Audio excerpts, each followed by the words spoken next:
And finally, in the matter of Judge Philip Boggia.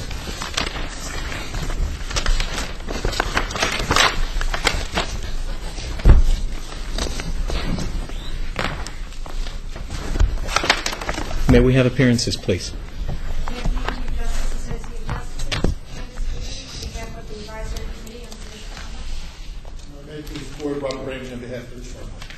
Good afternoon to both of you. Ms. Moody.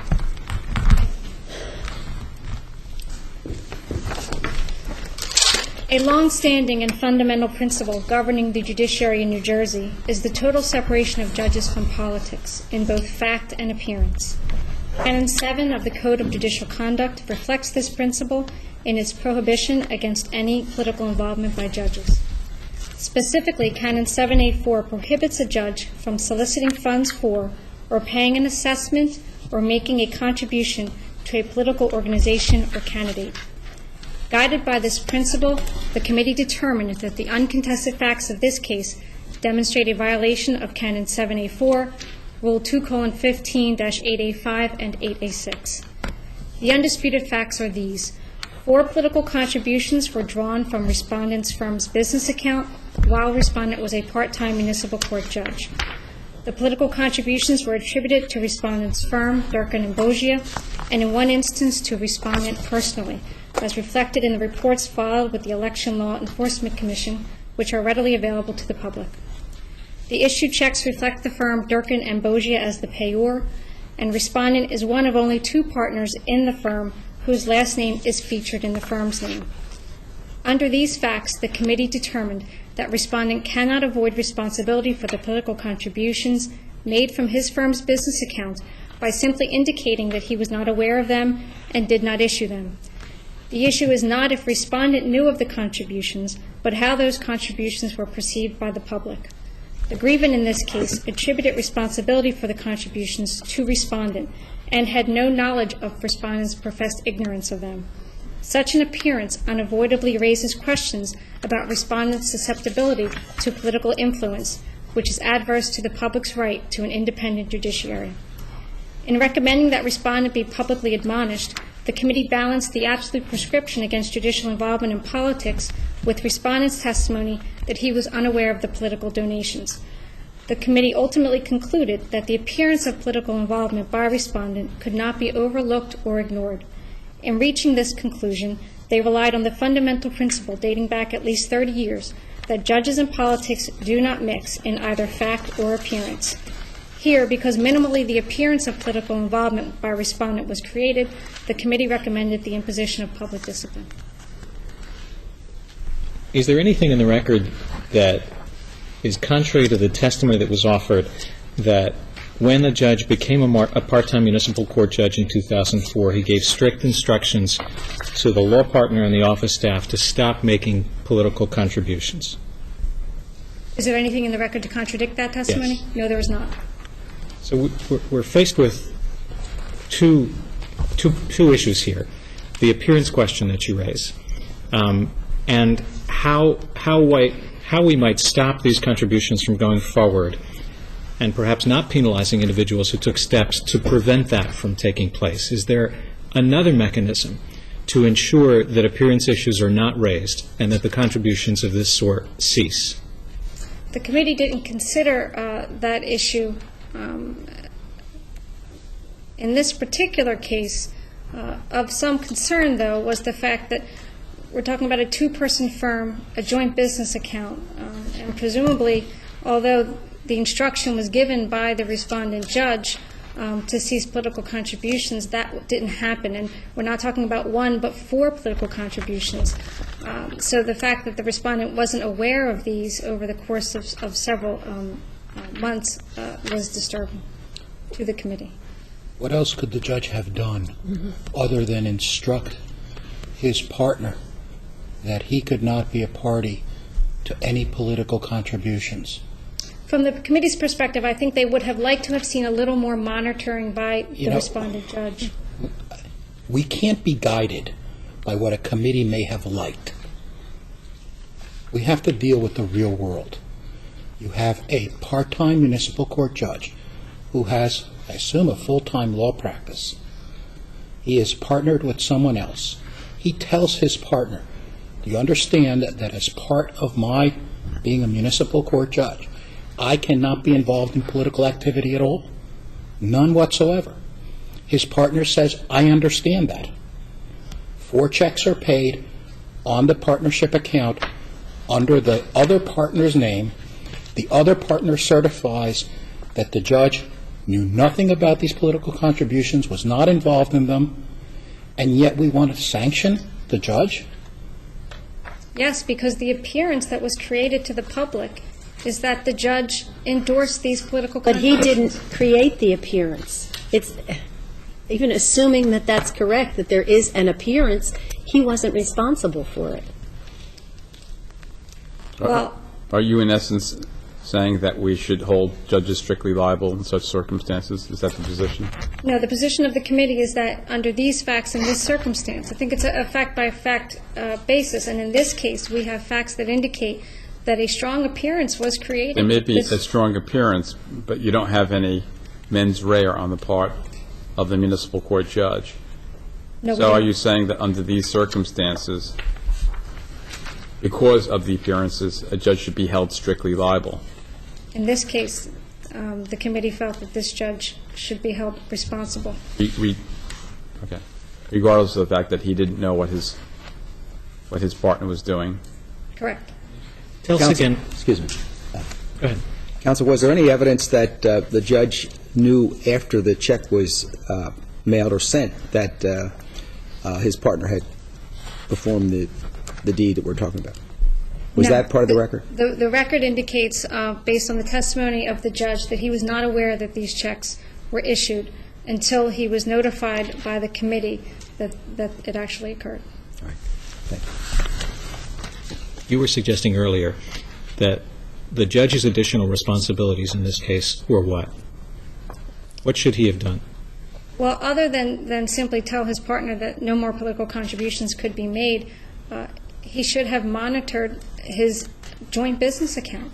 This is a respondent who's made political contributions over the course of many years from the firm's business account. This was not a novel concept, and so the fact that he simply tells his partner don't do it and then washes his hands of it, I thought he told his partner and the office staff, that he could no longer make political contributions. and That's that the correct. firm should cease making these contributions. Is that incorrect?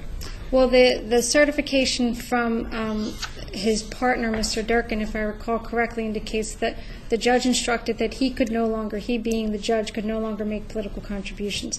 And the judge, during his testimony, indicated that he made that statement to indicate that no political contributions could be made from the firm's business account. Did the firm have a bookkeeper? I'm not certain, I believe they did, but I'm not certain of that. I know they had an accountant that would handle their books. The reason why I asked that question, is it realistic, I mean, to expect a partner, even a partner in a small firm, if there's a bookkeeper, to be going through the check register? Is that what you expect? Well, of I would all think- attorneys? In a situation like this, where you have a respondent judge and a firm in particular, I mean, this respondent judge made political contributions over many years from that account. So the notion that it would be unduly burdensome for him to monitor. But assume what he has said, and it's uncontradicted, that he advised his partner that no political contributions were to be made out of the firm account. Should he begin with the presumption that I just can't trust him, better check the check register? Well, there were 4 signatories on the account, not just his partner. So maybe an air of caution. Obviously, whatever the judge said to his partner and the office staff didn't register entirely, because we have 4 subsequent contributions made out of that account. Do we know, was there a request for those contributions to be returned? I'm not aware if there was or there was not. There was no evidence presented that there was. By what authority does the ACJC recommend a public admonishment? The authority pursuant to In re Galkin and Chief Justice Walence's statement regarding the judges Lair and Moses. In both instances, the court made clear that political involvement by a judge in either fact or appearance violates the canons and is subject to I discipline. understand that. I'm talking about the quantum of discipline that that the advisory committee has recommended. The public admonishment, as a public form of discipline, they derived from In re Newman, who was publicly admonished for engaging in a conflict of interest. That was a lawyer. In re Newman was a judge. Was a judge? Yes. Where in the rules does it provide for an public admonishment as a form of public discipline? It does not. The committee derived that from the court's pronouncement in re Newman that he would be admonished for engaging in a conflict of interest, and that future behavior of municipal court judges of the same kind would result in harsher discipline. Any other questions? Thank you, Ms. Moody. Thank you. Mr. Ramsey? I hope Your Honors will indulge me for a couple seconds. The advocacy I have to present to this body on behalf of my client is inexorably linked to something that's really kind of outside of the focus of my representation. That is very important policy issues which Your Honors, in your constitutional capacity to supervise the administration of law in our state, will have to decide upon. And I'm hopeful that this case will give you the opportunity to do that. Before I begin, though, I really wanted to kind of get something out of the way from the beginning, and that deals with this business about political involvement by members of the judiciary. That was never an issue in this case. I think the best case to talk about this is the per curiam decision in Ray Fenster, where there's extraordinarily strong language. I think some of it's actually capitalized, admonishing judges not to let their courts become entangled with local politics, something that they should never do, not ever, I think is the actual language. There's a recognition by our side that the power of the judiciary in New Jersey is premised upon, the court derives its power from the fact that members of the public will voluntarily comply with the decisions of the court. And the reason that members of the public will do that is because they trust that the courts are going to decide issues based upon law and evidence, and not extraneous things such as political ideas or leanings and things of that nature. To have something otherwise, we would have a judiciary that would just be, like in many countries, is just not taken seriously at all. And ultimately, when you play this out, it results in a very unpleasant form of government, like martial law or something of that nature. So this, for all these reasons, we agree totally. This has been the history of our judiciary since 1947, and the case law bears this out over and over and over again. So that's really, I don't want that to be an issue for Your Honors, because my client be the first to admit he cannot, it should not be involved in political process in any way, shape, or form, nor give that appearance. In our brief, I've provided Your Honors with all the political cases I could find that were published. In each one of them, I've pointed out in the brief that it appears that the judge acted with some type of culpability state ranging from purposeful to knowing to, I guess at the least, negligent, putting himself in a situation where he knew or should have known from the attendant circumstances that his activity would be viewed politically. It very well may be in our state that judges are strictly liable or vicariously liable in political matters for the actions of their partners. This is something Your Honors will have to decide. And that's really kind of beyond my scope here, except to suggest that that is what this Court decides. It'd really be kind of unfair to get the respondent hooked up with that, because the law was just not clear about this at all. I mean, assuming that Your Honors take that position. There's ample precedent, and I don't agree with the ACJC's citing of State of In re Newman. I think the better case is the In re Blackman case, where Your Honors made a determination that the judge had been involved in some nonsense, and the Court indicated that it was not clear whether or not that constituted a violation of the Code of Judicial Conduct, and indicated that no discipline would be imposed, but for future acts of that type there would be a discipline imposed. And I think if Your Honors find that there is a component of strict liability or vicarious liability here, that would be something that Your Honors may want to consider. Alternatively, we still maintain that the respondent in this case didn't violate any of the rules of court or the canons of judicial conduct. We've briefed the issue, and I don't know more that I can add, except one thing, and again, on a policy basis, this is an extremely important case because there are many, many part-time municipal court judges out there working for bigger firms, and I have no doubt that these firms make political contributions. In some cases, the judges are partners. In some cases, they're associates of the firm. Some cases they may work as of counsel. Your decision will guide these judges working now and future judges in terms of how they're supposed to handle this.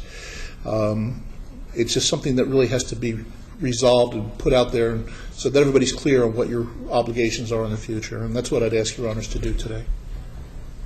Well, supposing that we agreed with you that there is certainly a mens rea, a culpability requirement, and were to say, well, and in this case, the judge did not know about the contribution, did what was in his power to preclude that. What can we do going forward to keep this from just being everyday kind of stuff? I told my office manager, and by accident, she signed the check, and she was supposed to write it on my personal check, and instead, she wrote it on the firm check. The case law on this is not helpful, because the Galkin case, which goes back many, many years, but really is the closest we come dealing with husbands and wives, recognizes a relaxation and says some of the things you can't do, but it's very, very vague about how you go about doing these things in a practical sense when you have one spouse who wants to make a political contribution, where that spouse is supposed to get the money and insulate the judicial party to the marriage. I wish I could... It was clear in one respect. You couldn't issue a check from a joint account. That part is very clear, and I'm sure that would continue. And that's what this is similar to. Correct. There are First Amendment issues that you would have to consider as well, and I think the size of the law firm is going to make a difference too. Are you talking about a two-person firm as we do here? But what happens when you have 3 partners, or 4, or 5, or 10, or 50? It gets very, very complicated. If you were going to take the position that once a law firm has a judge as a member of the firm or associated with the firm in some way, that law firm can't make political contributions at all, that's really kind of dangerous waters, because again, you have First Amendment issues that are very serious there, and it also may make municipal court judges outcasts. Nobody might want to hire them because they're not permitted to make political contributions when these things come up. I'm not advocating any of this. I'm just kind of sharing with the court the ideas that I had about this and the problems which Your Honors will have to ultimately resolve by your decision in this case. I wish I could be more helpful, but I suppose you could have a separate account, require a separate account for political contributions without the firm name, and maybe in the name of the partners who are not. I wish I'd thought of that. That's a good idea. He could have issued it on a personal check, his partner. He wouldn't be here today. He issued it on a firm check. That's the problem. Mr. Justice, the thing is, I think that these firms want the political entities they're contributing to know that it came from them, because they're looking for work in return. It could be bond work or school boards or municipal attorney or whatever. I mean, that's kind of like the quid pro quo. That's the problem. Or a municipal court judgeship. And that's an intractable problem that's bound up with our system of, home rule and small governments. And that's exactly what we don't want. You're making the point for having some strict rule prohibiting this type of activity. Your Honor, may I suggest, and I say this with the greatest respect, that's really not my function here today. I don't want to present policy alternatives to the court. I really am focused on one person, which is my client, and I take 2 positions. Alternative A is he didn't do anything wrong, didn't violate any of the canons, and B, if Your Honors think that he did, that would be unfair to penalize him because the law was not clear prior to the decision that you'll make in this case. Well, let's take those in order. The judge is charged with having violated Canon 7A4. And Canon 7A4 says, a judge shall not, and I'm going to take it through its parts, shall not solicit funds. Did he solicit funds? No, Your Honor. Shall not pay an assessment. Did he pay an assessment? No, Your Honor. Make a contribution to a political organization or candidate. Did he do that? He did not. Shall not purchase tickets for political party dinners or other functions. Did he do that? No, that's a civil Moses case now. So now we know that there hasn't been, at least in your view, a violation of Canon 7A4. He is also charged with having violated Rule 2:15-8A, 5, and 6. And that rule says that if a judge is guilty of engaging in partisan politics, Did he engage in partisan politics? No, Your Honor. Or engaged in conduct prejudicial to the administration of justice that brings the judicial office in disrepute? No, that's Did he do anything that brought the judicial office into disrepute? well, that's the argument from the, I would maintain no, but if you So that if say that he's something- vicariously or strictly liable, then the answer would be yes. But it's kind of like going through a jury charge in the jury chambers and going through each element of the offense and find out whether they've all been proved beyond a reasonable doubt. I'd suggest to you that none of these has been proved. And in light of the fact that the proof that is required in judicial sanction matters must be clear and convincing evidence, the evidence that we have before us, which is uncontradicted, is that the judge instructed his partner and his staff that he could not make any contributions and that no contributions should be made from the law firm's accounts. That, in fact, contributions were made, but the person who made them said that the judge had nothing to do with those contributions. Why should we, as an institution, be penalizing this judge for the actions of his partner? I would suggest that you should not, wouldn't even consider it. But you have the ACJC with a lot of very experienced people. In fact, I think that we suffered a little bit in this case because of the illness of the late Justice O'Hearn, who did not participate in this case. I think we would have been helped if he'd been there and been able to participate.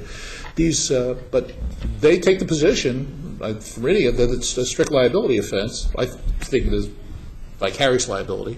But again, I don't know that they say there's case law to support it, but they don't cite anything. So They don't say strict liability. They don't say vicarious liability. They say strict vicarious liability. I like That's that. I have to try that one out sometime, Your Honor. Strict vicarious liability, I like it. What about the suggestion from the OAE that simply telling your staff at the outset and your partner at the outset is not enough? In this case, there was no follow-up. Is there something between that and oversight on a daily basis of the checks going out on the firm? I was thinking about that when that was brought up, and just in my own firm, I'm in a two-person firm. I've had the same partner for 30 years, and we don't check on each other or look at the checkbooks or things of that nature. We're partners. We just trust each other, and the firm just kind of moves on. I guess there might be some responsibility to check at some point, but again, this has never come up in New Jersey law in any reported case, as far as I know. So if it's something that the court thinks is a good idea, that's fine, but the respondent in this case should be penalized for not having kind of thought about that procedure in hindsight. As I indicated previously, this is a very, very important case. There's a lot of municipal court judges around the state who work on a part-time basis, which I dare say is most of them, who are looking at this and looking for guidance from Your Honors. And this is kind of the case and the opportunity for the court to Well, let me ask you a question. Do you think there are many municipal court judges who think that political contributions can be made from a firm check? I would think that there would be zero who believe that. If they do, they're very foolish. Okay, so that's not a question. That's not a problem. The problem here is when one partner doesn't know that his other partner, who he's instructed not to write political contributions, has done so. Justice Albin, if I may, it gets even more complicated than that because you have municipal court judges who just may be associates with the firm, or they may just be shareholders with the firm and not have any control over how the major partners do things. It can get very, very complex in terms of where the judge in the firm stands in the pecking order, as opposed to the importance of the firm to make political contributions to keep, other streams of revenue coming in. And it can be said that it is just grossly inequitable to penalize the judge who's done nothing wrong, but the person who did make the contributions, nothing. I agree with Your Honor 100%. I hope Your Honor can persuade the rest of the court. Well, the canons impose a code of conduct on the judge. Correct. It's the judge's responsibility to ensure compliance. No one else's. Isn't that right?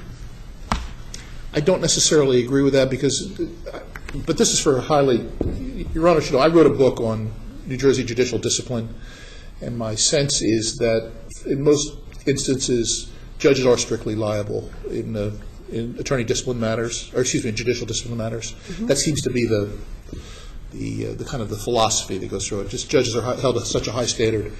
But political involvement has its own body of law, and in all the political cases, there was some mens rea component. So this is really a very, very arcane issue. I thought about it, but to be honest with you, I think the judges are strictly liable outside of the political arena. There's plenty of other stuff the judges do that they are strictly liable for. At least that's my interpretation of the case law since 1947. Thank you. Thank you, Mr. Chief I have a Justice. question for Ms. Moody. I just don't know the answer. It came up in this. Does this application of this rule, would this apply if you did have an associate in a law firm who was a municipal court judge and a contribution, then he's not a shareholder, he's just a worker in the firm, and then the firm A and B makes a political contribution? This would not apply in that instance, or it would? While the committee didn't consider it, I would suggest to the court that it would not apply, precisely because when we look at In re Galkin, it's talking about a joint account with joint interests. And if you're But the perception is equally bad, wouldn't you think? Well, no, if you have, for example, let's say Durkin and Boggia had an associate at the firm, and the associate, not Mr. Boggia, was the municipal court judge. These political donations, which were attributed either to Durkin and Boggia or to, in this case, it was. I'm not talking about ascribing fault or liability. I'm talking about public appearances. If someone is an associate at a law firm and a law firm is making political contributions that could give rise to the impression that the associate received his job as a result of those political contributions, do you have an appearance? Of political involvement? Or that they're still involved, that the firm is involved while is making political contributions in the town or in the county where the associate is a municipal court judge. Why wouldn't that give rise to the same type of appearance issue that you spoke about when you first addressed us? Well, I think the difference is, in the matter before the court, we're talking about a municipal court judge whose name is in the firm name, who's an equity partner. It's his money as well as Durkin's money.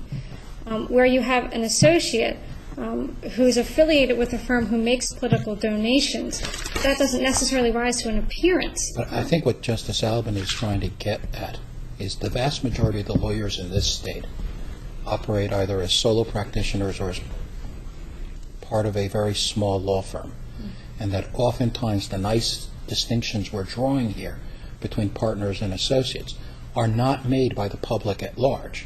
They see John Doe, they know he's attached to Smith & Jones Law Firm, and then Smith & Jones Law Firm is making a political contribution, but John Jones, the associate, is a municipal court judge. If you're talking about appearance of impropriety, a member of the public might look at it and go, well, John Jones is part of, Smith and Smith, and so therefore there's an appearance of impropriety, when in fact we then start dissecting it into tiny little pieces and come to some different conclusion.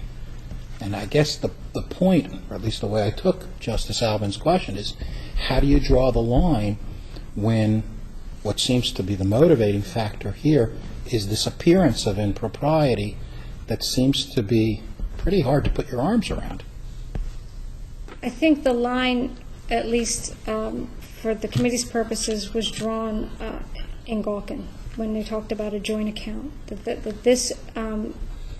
Well, how about you have large law firms where the name of the partner is not on the marquee. This is a shareholder, maybe one of 150.